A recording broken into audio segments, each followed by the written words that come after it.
ओम नमो भगवते वासुदेवाय। प्रेम से बोलें, विष्णु प्रिया तुलसी माता की जय। प्रिय भक्तजनों, आज हम उस पूरी कथा का श्रवण करने जा रहे हैं जिसे जेठ मास में नित्य सुनने मात्र से मन के विकार मिट जाते हैं, घर में सुख शांति का वास होता है और आत्मा को गहरी शांति का अनुभव होता है। ये कथा है तुलसी माता की, जिन्हें हम आंगन में पूजते हैं, जल से सींचते हैं, लेकिन जिनकी जीवन गाथा बहुत कम लोग जानते हैं। ये उस देवी की कथा है जिनके चरणों में स्वयं भगवान श्री विष्णु भी नतमस्तक होते हैं, जिनके कारण वृंदावन का कण कण पावन है और जिनकी महिमा से विवाह, व्रत, पूजन सब सिद्ध होते हैं। जेठ का यह तपता मास, जहाँ बाहर सूर्य की ज्वाला है, वहीं ये कथा हमारे मन को शीतल करती है। ये कथा जो भक्त श्रद्धा और भक्ति से प्रत्येक दिन सुनता है, यानी पूरे जेठ मास में सुनता है, उस भक्त के मन को नहीं बल्कि जीवन को भी माँ तुलसी पवित्र कर देती हैं। तो आइए तन मन को एकाग्र करके श्रद्धा की डोरी से जुड़कर सुनते हैं तुलसी माता जी की ये कथा, जो युगों युगों से घर घर में नारी गरिमा, भक्ति और धर्म की नींव को मजबूत करती हैं। प्रेम से बोलिए, भक्त वत्सला माँ तुलसी की जय। अब सुनिए कथा। जय श्री हरि। एक बार राधा जी अपनी सखी से बोली, हे सखी, तुम श्री कृष्ण की प्रसन्नता के लिए किसी देवता की ऐसी पूजा बताओ जो परम सौभाग्यदायक हो। तब समस्त सखियों में श्रेष्ठ चंद्रनयना सखी ने अपने हृदय में एक चंद तक कुछ विचार किया। फिर बोली, राधे, परम सौभाग्यदायक और श्री कृष्ण की भी प्राप्ति के लिए वरदायक व्रत तुलसी की सेवा। तुम्हें तुलसी का ही नियम लेना चाहिए, क्योंकि तुलसी का यदि स्पर्श अथवा ध्यान, नाम संकीर्तन, आरोपण, सृजन किया जाए तो महान पुण्य प्राप्त होता है। हे राधे, जो प्रतिदिन तुलसी की भक्ति करते हैं, वे कोटि सहस्त्र युगों तक अपने उस सुकृत का उत्तम फल भोगते हैं। मनुष्य की लगाई हुई तुलसी जब तक शाखा पर शाखा, बीज, पुष्प और सुंदर दलों के साथ पृथ्वी पर बढ़ती रहती है, तब तक उनके वंश में जो जो जन्म लेता है, वे सभी हजारों हजार कल्पों तक श्री हरि के धाम में निवास करते हैं। जो तुलसी मंजरी सिर पर रखकर प्राण त्याग करता है, वह सैकड़ों पापों से युक्त क्यों ना हो, यमराज उनकी ओर देख भी नहीं सकते। इस प्रकार चंद्रनयना सखी की कही बात सुनकर रास रासेश्वरी श्री राधा ने साक्षात श्री हरि को संतुष्ट करने वाले तुलसी सेवन का व्रत आरंभ किया और केतकी वन में 100 हाथ गोलाकार भूमि पर बहुत ऊंचा और अत्यंत मनोहर श्री तुलसी का मंदिर बनवाया, जिसकी दीवार सोने जैसी थी और किनारे किनारे पद्म राग मणि लगी थी। वह सुंदर सुंदर पन्ने, हीरे और मोतियों के परकोटे से अत्यंत सुशोभित था। उसके चारों ओर परिक्रमा के लिए गली बनाई गई थी, जिसकी भूमि चिंतामणि से मणित थी। ऐसे सुंदर मंदिर के मध्य भाग में हरे पल्लवों से सुशोभित तुलसी की स्थापना करके श्री राधा ने अभिजीत मुहूर्त में उनकी सेवा प्रारंभ की। श्री राधा जी ने आश्विन शुक्ल पूर्णिमा से लेकर चैत्र पूर्णिमा तक तुलसी का सेवन, व्रत का अनुष्ठान किया। व्रत आरंभ करके उन्होंने प्रतिमास पृथक पृथक रस से तुलसी को सींचा। कार्तिक में दूध से, मार्गशीर्ष में ईख के रस से, पौष में दक्षिणा रस से, माघ में 12 मासी आम के रस से, फाल्गुन मास में अनेक वस्तुओं से मिश्रित मिश्री के रस से और चैत्र मास में पंचामृत से उनका सिंचन किया और वैशाख कृष्ण प्रतिपदा के दिन उद्यापन का उत्सव किया। उन्होंने 2 लाख ब्राह्मणों को 56 भोगों से तृप्त करके वस्त्र और आभूषणों के साथ दक्षिणा दी। मोटे मोटे दिव्य मोतियों का 1,00,000 भार और स्वर्ण का 1 कोटि भार श्री गर्गाचार्य को दिया। उस समय आकाश से देवता तुलसी मंदिर पर फूलों की वर्षा करने लगे। उसी समय स्वर्ण सिंहासन पर विराजमान हरिप्रिया तुलसी देवी प्रकट हुईं। उनके 4 भुजाएं थीं, कमल दल के समान विशाल नेत्र थे। 16 वर्ष की सी अवस्था और श्याम कांत थी। मस्तक पर मुकुट प्रकाशित था और कानों में कंचन में कुंडल झलमला रहे थे। गरुड़ से उतरकर तुलसी देवी ने रंग भल्ली जैसी श्री राधा जी को अपनी भुजाओं से अंग में भर लिया और उनके मुख चंद्र का चुंबन किया। तुलसी बोली, कलावती राधे, मैं तुम्हारी भक्ति से प्रसन्न हूँ। ये इंद्रियां, मन, बुद्धि और चित्त द्वारा जो तुमने मनोरथ किया है वह सब तुम्हारे सम्मुख सफल हो। इस प्रकार हरिप्रिया तुलसी को प्रणाम करके वृषभानु नंदिनी राधा ने उनसे कहा, देवी, गोविंद के युगल चरणों में मेरी अहेतु की भक्ति बनी रहे। तब तथास्तु कहकर हरिप्रिया अंतर ध्यान हो गईं। इस प्रकार पृथ्वी पर जो मनुष्य श्री राधिका के इस विचित्र उपाख्यान को सुनता है वह भगवान को पाकर कृत्य कृत्य हो जाता है। प्रेम से बोलिए जय श्री हरि। एक समय माता लक्ष्मी भगवान विष्णु जी से पूछती हैं, हे प्रभु, तुलसी के पास दीपक जलाने का क्या महत्व है और रोज शाम को तुलसी के पास दीपक क्यों जलाया जाता है? इससे मनुष्य को कौन सा फल प्राप्त होता है? तुलसी के पास दीपक जलाने की विधि क्या है और दीपक जलाते समय कौन से मंत्र का उच्चारण करना चाहिए? सारी बातें कृपा करके मुझसे विस्तार से बताइए। तब भगवान श्री हरि विष्णु जी ने कहा, हे देवी, आज आपने समस्त मानव जाति के कल्याण के लिए बहुत ही महत्वपूर्ण प्रश्न किया है। आपके इस प्रश्न का उत्तर देने से पहले मैं आपको एक प्राचीन कथा सुनाता हूँ, जिससे आपको आपके सभी प्रश्नों का उत्तर भी मिल जाएगा। आप ध्यान से इस कथा को सुनिए। इस कथा को सुनने मात्र से ही 100 वर्षों तक तुलसी के पास दीपक जलाने का पुण्य प्राप्त होता है। तब माता लक्ष्मी जी कहती हैं, हे प्रभु, मैं इस कथा को सुनने के लिए उत्सुक हूँ।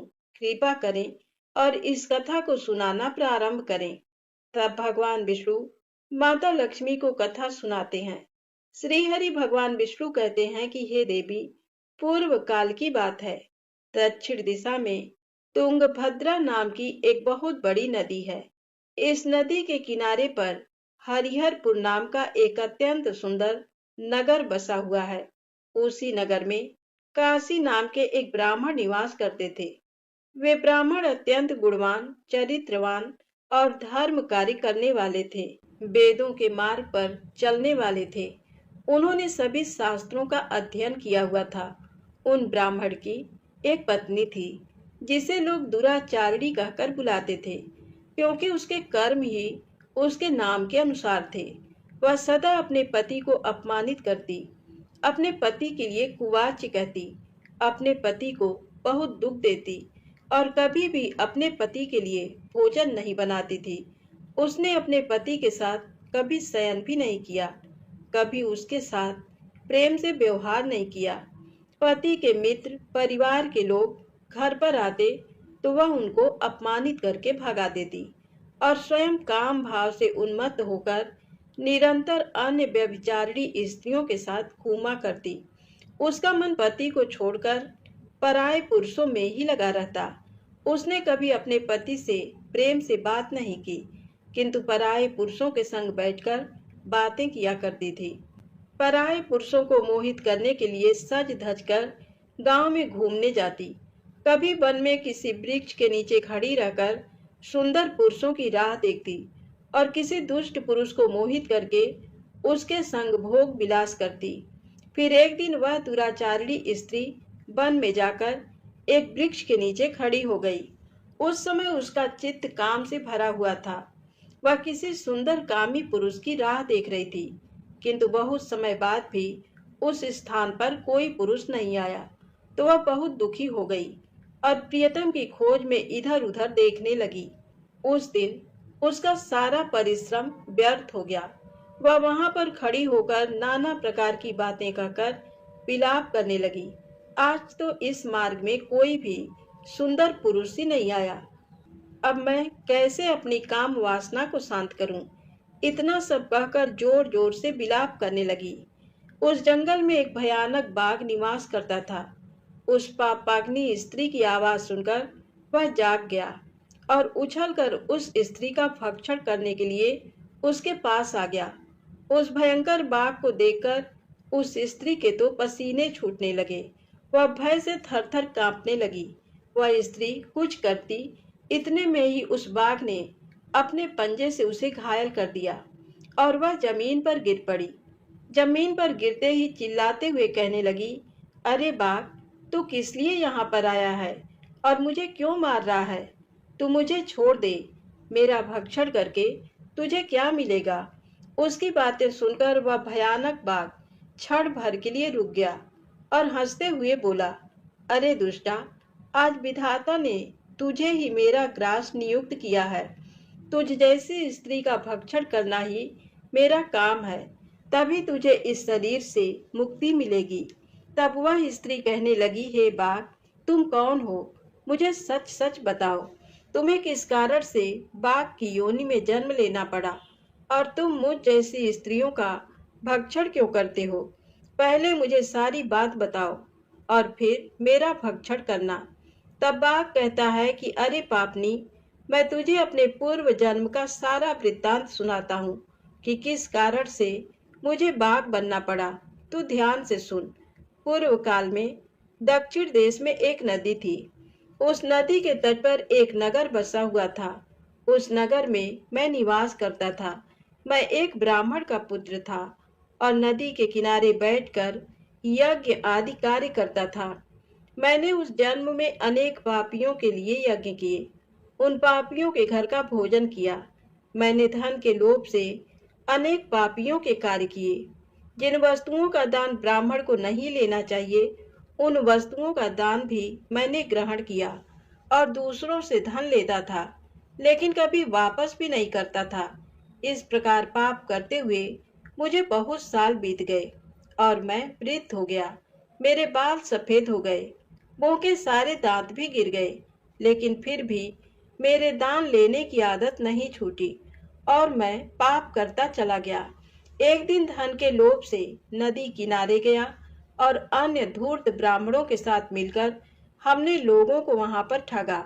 झूठे मंत्र वचन बोलकर हमने बिना विधि विधान किए ही देवी देवताओं का पूजन किया और बहुत सारा धन दान में ले लिया। फिर उसी स्थान पर एक बीमार कुत्ते ने मेरे पैर में काट लिया और मैं मूर्छित होकर गिर पड़ा। उसी क्षण मेरे प्राण चले गए।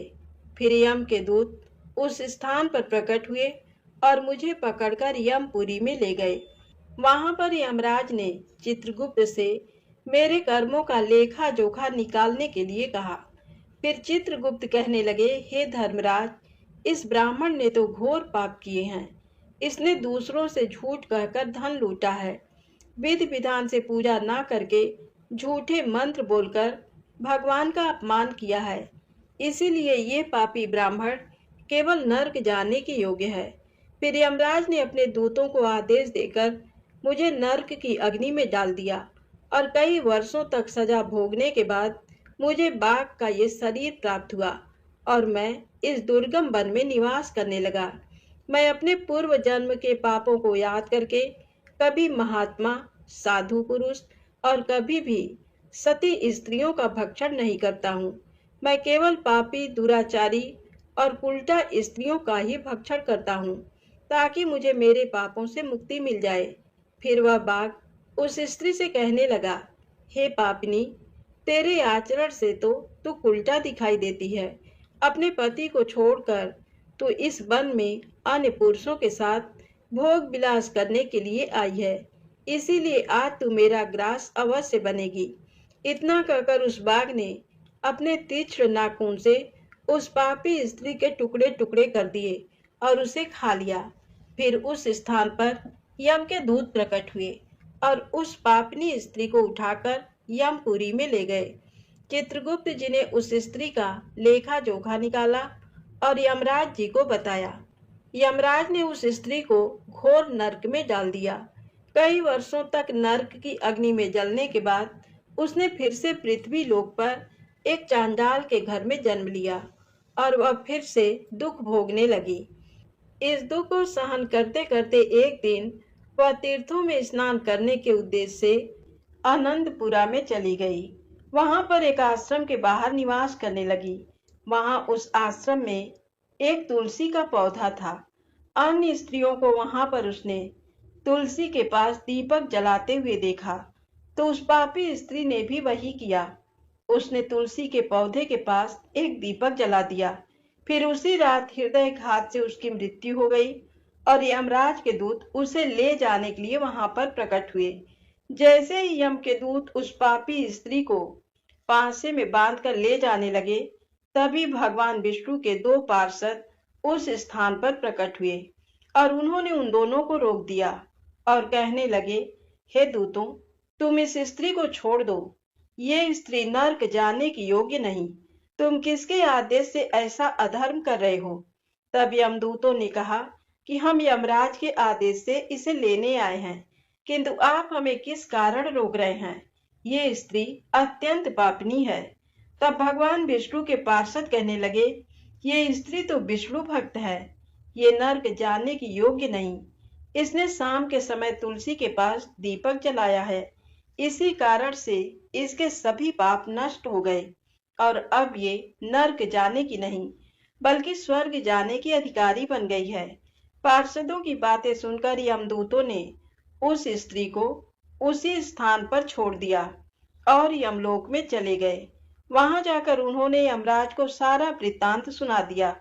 फिर भगवान विष्णु के पार्षद उस स्त्री को दिव्य विमान में बैठाकर स्वर्ग लोक में ले गए।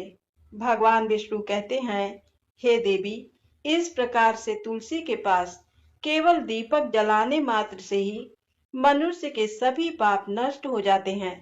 जो भी स्त्री नित्य प्रतिदिन शाम को तुलसी के पास दीपक जलाती है, वह सौभाग्यशाली बनती है।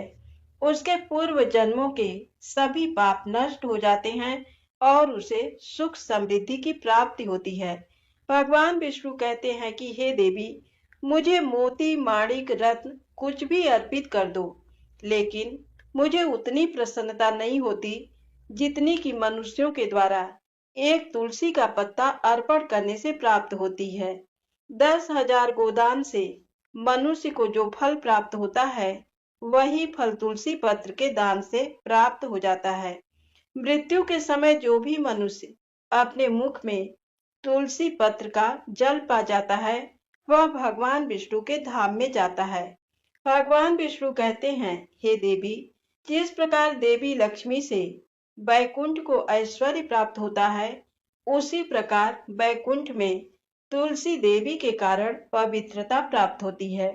पृथ्वी लोक में जिस स्थान पर भी तुलसी का पौधा होता है, उस स्थान पर कभी भी बुराई का वास नहीं होता। ऐसा स्थान सबसे अधिक पवित्र होता है। इसी कारण घरों में तुलसी का पौधा अवश्य लगाना चाहिए। इसी प्रकार भगवान विष्णु ने देवी लक्ष्मी को तुलसी देवी के पास दिया जलाने का महत्व बताया। तो बोलिए श्री विष्णु भगवान की जय हो, लक्ष्मी माता की जय हो, तुलसी माता की जय हो। आप आइए सुनते हैं तुलसी माता की दूसरी पौराणिक कथा। संत श्री नामदेव जी के भक्ति महात्म की कथा। श्री वामदेव जी भगवान हरि के बड़े भारी भक्त थे। उनकी एक लड़की थोड़ी ही आयु में विधवा हो गई। जब वह 12 साल की हो गई, तब वामदेव जी ने उससे कहा, तुम घर में विराजमान श्री ठाकुर जी की सेवा सावधान मन से अच्छी प्रकार किया करो। इससे शीघ्र ही तेरे सब मनोरथ पूर्ण होंगे। इस प्रकार पिता की आज्ञा पाकर वह भगवान की सेवा करने लगी।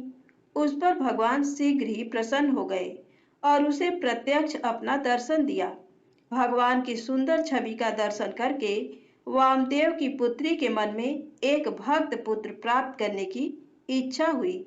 भगवान के आशीर्वाद से उसको गर्भ हो गया। उसके गर्भ की चर्चा स्थान स्थान पर चलने लगी।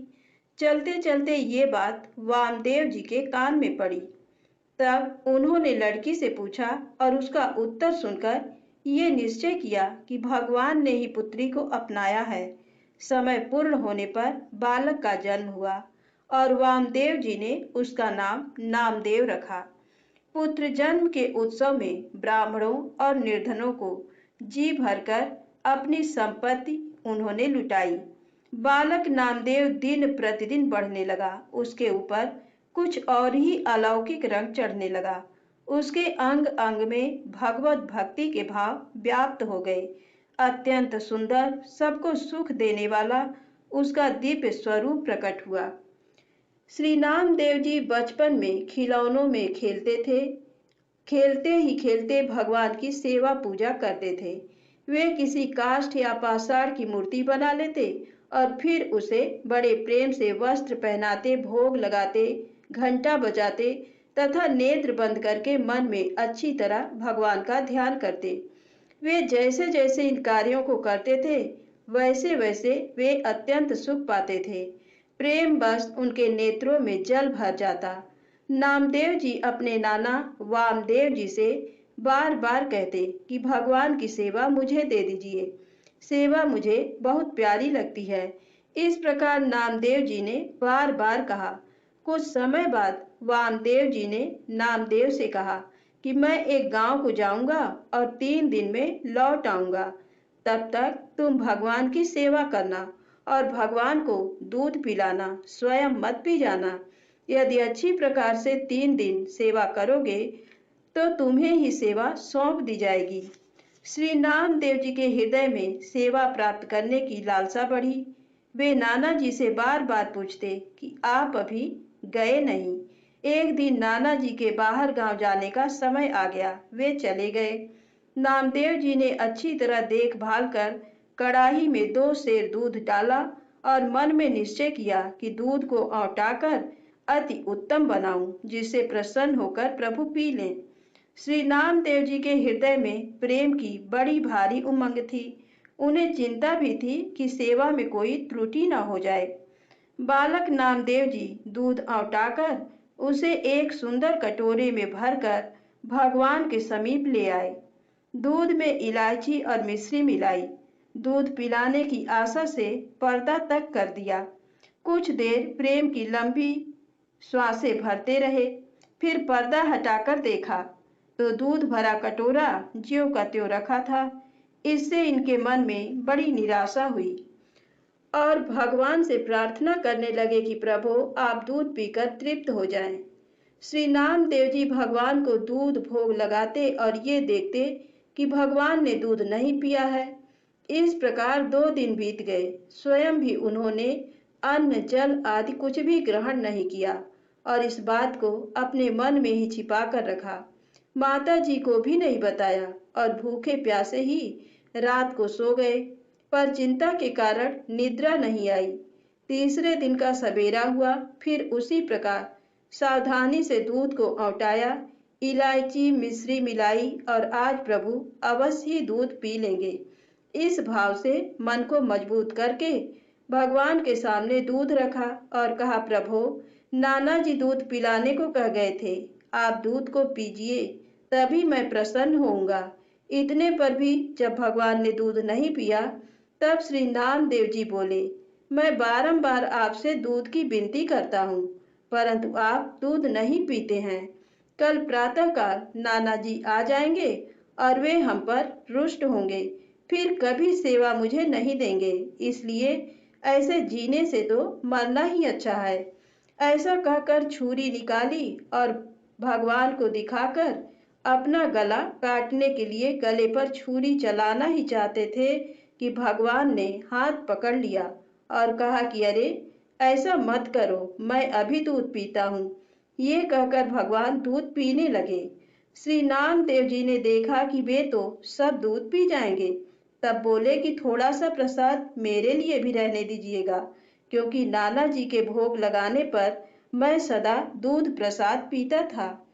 चौथे दिन वामदेव जी गांव से लौट कर आए और नामदेव जी से अच्छी प्रकार सेवा की या नहीं ये पूछा। तो उन्होंने अत्यंत प्रेम रंग में भरकर दुग्ध पान लीला का सारा वर्णन किया। ये सुनकर वामदेव जी ने कहा कि मेरे सामने फिर पिलाओ, तब हम जाने।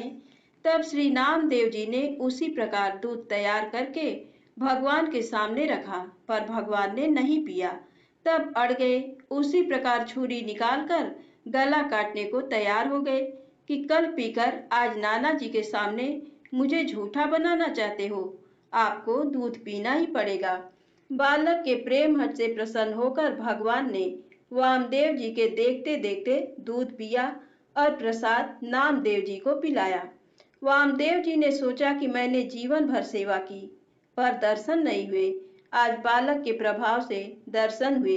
इस प्रसंग के द्वारा भगवान ने ये दिखला दिया कि मैं भक्त के बस में होकर उनके प्रेम के कारण अर्पित भोग को ग्रहण करता हूँ।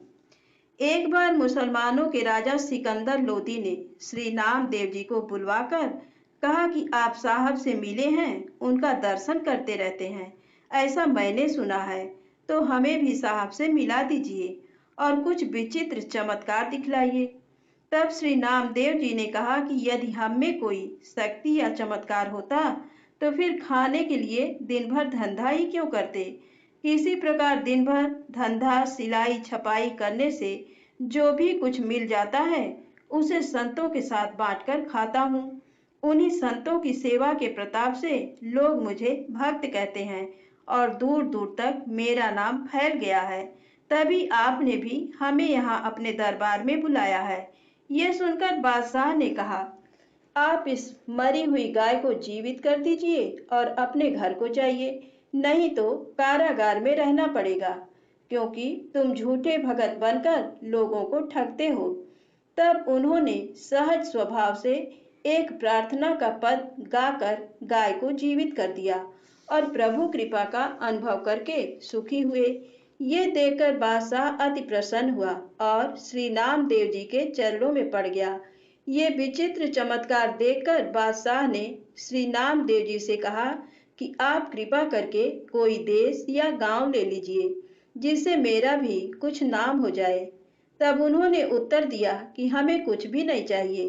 फिर बादशाह ने एक मणि जड़ित सैया उनको दी। श्री नामदेव जी उसे अपने सिर पर रखकर चलने लगे। तब उसने कहा कि 10-20 आदमी मैं आपके साथ भेजता हूँ। वे इस पलंग को ले जाएंगे और आपके निवास स्थान तक पहुँचा देंगे। आपने बिल्कुल मना कर दिया और कहा कि ये भगवान के शयन का पलंग है, मैं उनका सेवक हूँ, अतः मुझे ही अपने सिर पर रखकर ले जाना चाहिए। फिर भी बादशाह ने कुछ रक्षक भेजे। फिर आगे जाकर उन्होंने विचारा कि ये मूल्यवान वस्तु है, इससे अनेक संकट आ सकते हैं, भजन में बाधा हो सकती है। इस कारण मार्ग में श्री यमुना नदी के अथाह जल में उस पलंग को डाल दिया। राजा को इसकी सूचना मिली तो वह चौंक कर आश्चर्य में पड़ गया। सिपाहियों से कहा, उन्हें शीघ्र बुला कर लाओ। श्री नामदेव जी फिर आए और बोले कि अब क्यों बुलाया। तब बादशाह ने कहा कि जो पलंग मैंने आपको दे दिया है, जरा उसे यहाँ लाकर कारीगरों को दिखा दीजिए, उसी प्रकार का नया दूसरा बनवाना है। तब श्री नामदेव जी बादशाह को लेकर नदी पर आए और जल में प्रवेश करके अनेक पलंग वैसे और उससे भी मूल्यवान निकाल निकाल कर डाल दिए और बादशाह से बोले, आप अपना पलंग पहचान लो। ये देखकर उसकी सुधि बुद्धि जाती रही। श्री नामदेव जी की करामात देखकर बादशाह भयवश उनके चरणों में आ गिरा और प्रार्थना करने लगा कि मुझे ईश्वर के दंड से बचा लीजिए। श्री नामदेव जी ने कहा, यदि क्षमा चाहते हो तो एक बात करो कि पुनः इस प्रकार कभी किसी साधु को दुख मत देना। इसे बादशाह ने स्वीकार कर लिया। फिर उन्होंने कहा कि फिर अब कभी मुझे मत बुलाना। ऐसा कहकर श्री नामदेव जी वहां से चल दिए। उनकी इच्छा हुई कि पहले पंढरीनाथ जी के मंदिर में चलूं, प्रभु के नाम गुण कीर्तन का नित्य नेम पूरा कर लूं। मंदिर पर गए तो द्वार पर बहुत भीड़ भाड़ दिखाई पड़ी। जूतों की चोरी की शंका से शायद मन एकाग्र न हो, इसलिए कपड़े में लपेटकर जूतों को कमर में बांध लिया। हाथों से भीड़ को हटाकर भीतर गए। दर्शन करके पदगान आरंभ करना ही चाहते थे कि किसी ने जूतों को देख लिया और रुष्ट होकर 5-7 चोटें लगाई, फिर धक्का देकर मंदिर से बाहर निकाल दिया। परंतु श्री नामदेव जी के मन में पंडों के इस व्यवहार से थोड़ा भी क्रोध नहीं आया। अब श्री नामदेव जी मंदिर के पिछवाड़े जाकर बैठ गए और भगवान से कहने लगे कि प्रभु, आपने ये बहुत ही अच्छा किया जो मुझ में मार लगाई। मेरे अपराध का दंड तुरंत ही दे दिया। अब नित्य नियम के अनुसार पद गाता हूँ, सुनो। ये कहकर नामदेव जी पद गाने लगे, जिसे सुनते ही भगवान का हृदय करुणा से भर गया। भक्त को विरह व्यथित एवं दीन देखकर प्रभु व्याकुल हो गए। संपूर्ण मंदिर को घुमाकर श्री नामदेव जी की ओर द्वार कर दिया। ये देखकर जितने भी वेद पाठी पंडा पुजारी थे, सबके मुख की कांति क्षीण हो गई, सब फीके पड़ गए। जैसे पानी उतरने से मोती फीका हो जाता है, अब उनके हृदय में श्री नामदेव जी के प्रति बड़ी भारी श्रद्धा भक्ति उत्पन्न हो गई। सबों ने श्री नामदेव जी के सुख देने वाले चरणों में गिरकर क्षमा याचना की। उन्हें प्रसन्न देखकर सबको शांति प्राप्त हुई। एक बार अकस्मात ही सायंकाल में श्री नामदेव जी के घर में आग लग गई, पर नामदेव जी तो जल, थल और अग्नि में सर्वत्र अपने प्यारे प्रभु को ही देखते थे।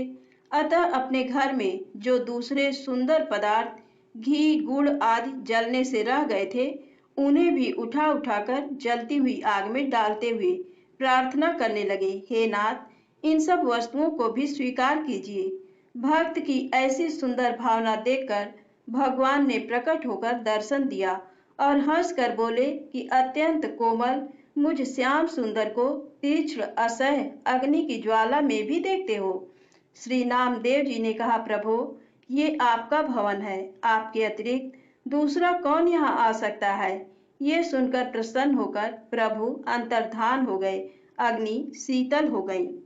एक बार की बात है, पंढरपुर में एक बहुत बड़ा धनी सेठ रहता था। उसके यहाँ तुलादान का उत्सव हुआ। उसने अपने को सोने से तौलकर नगर के सभी लोगों को सोना दिया।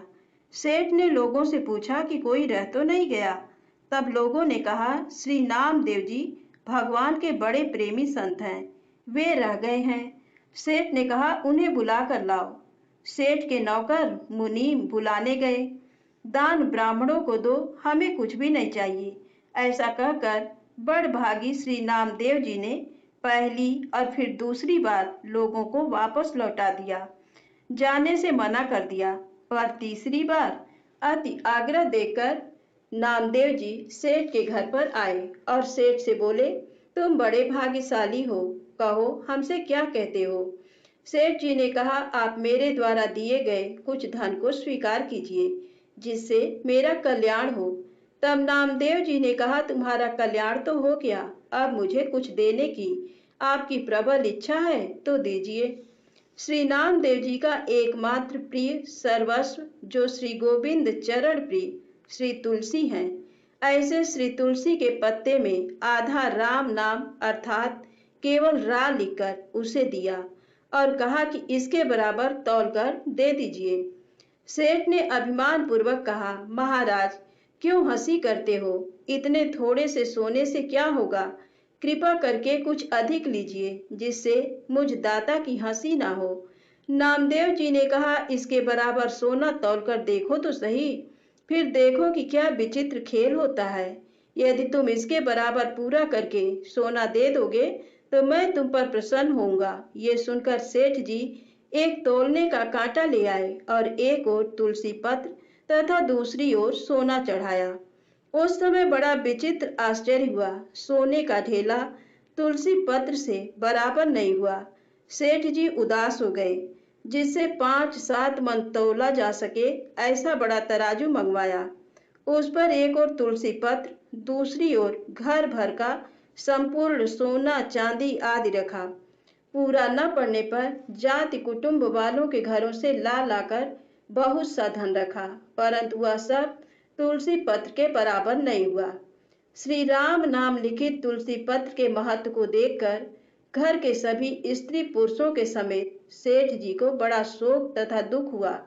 श्री नामदेव जी ने विचारा कि अभी इन्हें तुलसी पत्र एवं श्री राम नाम की महिमा का पूरा अनुभव नहीं हुआ है, इसलिए वे बोले, आप लोगों ने जितने व्रत दान और तीर्थ स्नान आदि पुण्य कर्म किए हो उनका संकल्प करके जल डाल दीजिए।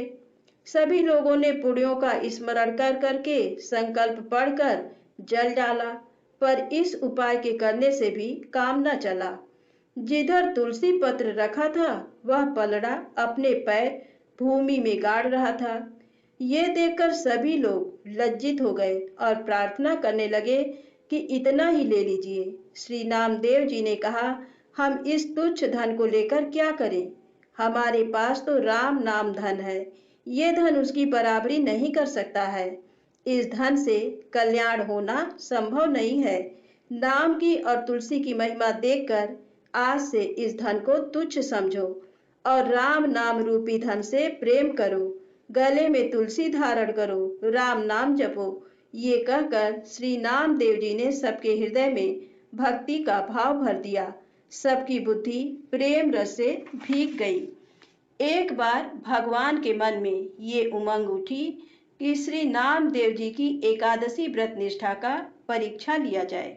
ये विचार कर उन्होंने एक अत्यंत दुर्बल ब्राह्मण का रूप धारण किया। एकादशी व्रत के दिन श्री नामदेव जी के पास पहुंचकर बड़ी दीनता करके अन्न मांगने लगे कि मैं बहुत भूखा हूँ, कई दिन से भोजन प्राप्त नहीं हुआ है, कुछ अन्न दो। श्री नामदेव जी ने कहा, आज तो एकादशी है, दूध फलाहार आदि कर लीजिए, अन्न नहीं दूंगा। प्रातःकाल जितनी इच्छा हो उतना अन्न लीजिएगा। दोनों अपनी अपनी बात पर बड़ा भारी हटकर बैठे। इस बात का शोर चारों ओर फैल गया। लोग इकट्ठे हो गए और श्री नामदेव जी को समझाने लगे कि इस भूखे ब्राह्मण पर क्रोध क्यों करते हो, तुम ही मान जाओ, इसे कुछ अन्न दे दो। श्री नामदेव जी नहीं माने। दिन के चौथे पहर के बीतने पर उस भूखे ब्राह्मण देव ने इस प्रकार पैर फैला दिए कि मानो मर गए। गांव के लोग श्री नामदेव जी के भाव को नहीं जानते थे, अतः उन लोगों ने नामदेव जी के सिर ब्राह्मण हत्या लगा दी और उनका समाज से बहिष्कार कर दिया। पर नामदेव जी बिल्कुल चिंतित नहीं हुए। अपने नियम के अनुसार जागरण और कीर्तन करते हुए श्री नामदेव जी ने रात बिताई। प्रातःकाल चिता तैयार करके उस ब्राह्मण के मृतक शरीर को गोद में लेकर उस पर बैठ गए कि हत्यारे शरीर को न रखकर प्रायश्चित स्वरूप उसे भस्म कर देना ही उत्तम है। उसी समय भगवान प्रकट हो गए और मुस्कुराकर कहने लगे कि मैंने तो तुम्हारी परीक्षा ली थी, तुम्हारी एकादशी व्रत की सच्ची निष्ठा मैंने देख ली, वह मेरे मन को बहुत ही प्यारी लगी, मुझे बड़ा सुख हुआ। इस प्रकार दर्शन देकर भगवान अंतर्धान हो गए। लोगों ने जब ये लीला देखी तो श्री नामदेव जी के चरणों में आकर गिरे और प्रीतिमय चरित्र देखकर सभी भक्त हो गए। प्रेम से बोले, विष्णु भगवान की जय हो। अब आइए सुनते हैं तुलसी माता की अगली पौराणिक कथा। किसी समय एक कुटुंब में ननद तथा भाभी साथ साथ रहती थी। ननद का विवाह अभी नहीं हुआ था। वह तुलसी के पौधे की बहुत सेवा किया करती थी, लेकिन उसकी भाभी को ये सब बिल्कुल भी पसंद नहीं था। जब कभी उसकी भाभी को अत्यधिक क्रोध आता तब वह उसे ताना देते हुए कहती कि जब तुम्हारा विवाह होगा तो मैं तुलसी ही बारातियों को खाने को दूंगी और तुम्हारे दहेज में भी तुलसी ही दूंगी। कुछ समय बीत जाने पर ननद का विवाह पक्का हुआ। विवाह के दिन भाभी ने अपने कथन अनुसार बारातियों के सामने तुलसी का गमला फोड़ दिया और खाने के लिए कहा। तुलसी माता की कृपा से वह फूटा हुआ गमला अनेकों स्वादिष्ट पकवानों में बदल गया। भाभी ने गहनों के नाम पर तुलसी की मंजरी से बने गहने पहना दिए। वह सब भी सुंदर सोने जवाहरात में बदल गए। भाभी ने वस्त्रों के स्थान पर तुलसी का जनेऊ रख दिया। वह रेशमी तथा सुंदर वस्त्रों में बदल गया। ननद के ससुराल में उसके दहेज की बहुत प्रशंसा की गई। ये बात भाभी के कानों तक भी पहुंची। उसे बहुत आश्चर्य हुआ। उसे अब तुलसी माता की पूजा का महत्व समझ आ गया। भाभी की एक लड़की थी। वह अपनी लड़की से कहने लगी कि तुम भी तुलसी माता की सेवा किया करो, तुम्हें भी बुआ की तरह फल मिलेगा। वह जबरदस्ती अपनी लड़की से सेवा करने को कहती, लेकिन लड़की का मन तुलसी सेवा में नहीं लगता था। लड़की के बड़े होने पर उसके विवाह का समय आता है। तब भाभी सोचती है कि जैसा व्यवहार मैंने अपनी ननद के साथ किया था, वैसा ही मैं अपनी लड़की के साथ भी करती हूँ, तो ये भी गहनों से लद जाएगी और बारातियों को खाने में पकवान मिलेंगे। ससुराल में इसे भी बहुत इज्जत मिलेगी। ये सोचकर वह बारातियों के सामने तुलसी का गमला फोड़ देती है। लेकिन इस बार गमले की मिट्टी मिट्टी ही रहती है।